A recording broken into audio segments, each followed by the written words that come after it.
कक्षा 8 क्लास में पढ़ती हूँ। मेरा प्रोजेक्ट मेरे मसीह की दुनिया। बल के प्रकार। पहला संपर्क बल। यदि किसी वस्तु पर बल लगाने के लिए बल के साथ लगाना पड़ता है तो वह संपर्क बल कहलाता है। जैसे में एक लड़का बक्सा को ढकेल रहा है, इसमें संपर्क बल लग रहा है। हाथ से बताओ। आगे दूसरा। लड़का बक्सा को ढकेल रहा है, इसमें संपर्क बल लग रहा है। दूसरा। एक लड़का दरवाजा को खोलने या खींचने में संपर्क बल लग रहा है। 8 में पढ़ती हूँ। मेरा प्रोजेक्ट है मेरी मशीन की दुनिया। बल के प्रकार। बल दूसरे संपर्क बल। संपर्क बल जब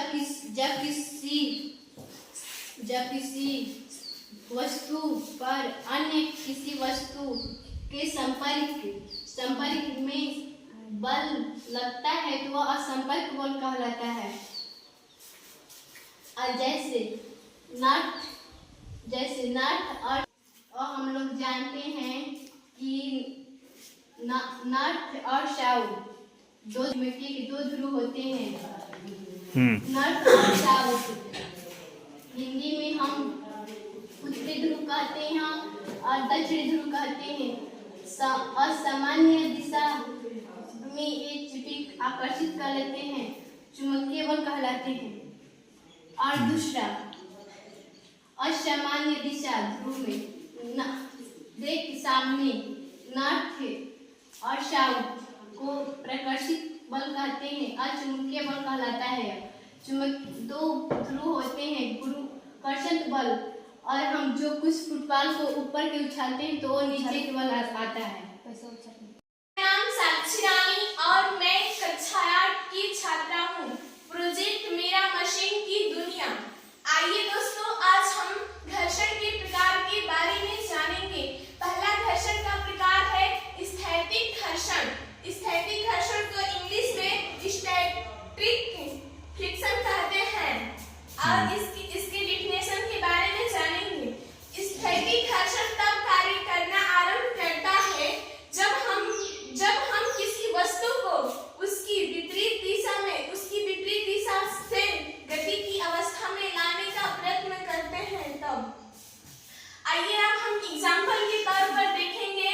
यहाँ एक लड़का है और ड्रम में पानी भरा हुआ है और इस ड्रम को ढकेलने का प्रयत्न कर रहा है, वो ड्रम को गति की अवस्था में लाने का, लेकिन वो ड्रम गति की अवस्था में नहीं आ रहा है। इससे हम यह समझते हैं कि इसमें स्थैतिक घर्षण कार्य कर रहा है। दूसरा एग्जांपल है, कोई व्यक्ति किसी पेड़ की टहनी को हिलाने का प्रयत्न कर रहा है, लेकिन ये टहनी हिल रहा है लेकिन गति की अवस्था में नहीं आ रहा है, तो हमें यह समझ में आता है कि इसमें स्थैतिक घर्षण लगता है। अब हम घर्षण के दूसरे प्रकार के बारे में जानेंगे। सर्पिल घर्षण। सर्पिल घर्षण को इंग्लिश में स्लाइडिंग फ्रिक्शन कहते हैं। और इसका डिफिनेशन, सर्पिल घर्षण तब कार्य करना आरंभ करता है जब हम कोई वस्तु किसी अन्य वस्तु पर सर्पिल गति करती है। आइए अब हम एग्जांपल को देखेंगे। यहाँ हम एग्जांपल के तौर पे जानेंगे। हम कहीं पर जाते हैं तो बैग में भारी सामान लेकर जानी पड़ती है, तो उसको घर्षित कर ले जाने में हमें कठिनाइयाँ होती है, तो हमें यह समझते हैं कि उसमें सर्पिल घर्षण लग रहा है। आइए अब दूसरे सर्पिल घर्षण का और भी एग्जांपल जानते हैं। जैसे में बोरा में भरा आलू हो गया और उसको खींचेंगे तो उसमें सर्पिल घर्षण लगेगा।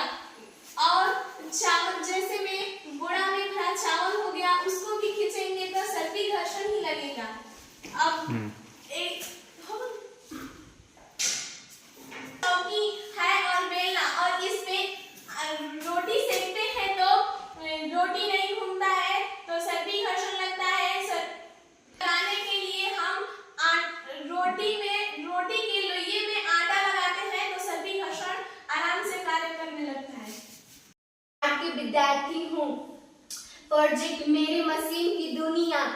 आइए हम जानते हैं घर्षण के प्रकार। लोटनिया घर्षण, इसकी डिफिनेशन, जब कोई वस्तु अन्य किसी वस्तु पर लोटन करती है तो लोटनिया घर्षण कार्य करने की आरंभ करता है। लोटनिया घर्षण सर्पी घर्षण की अपेक्षा कम होती है।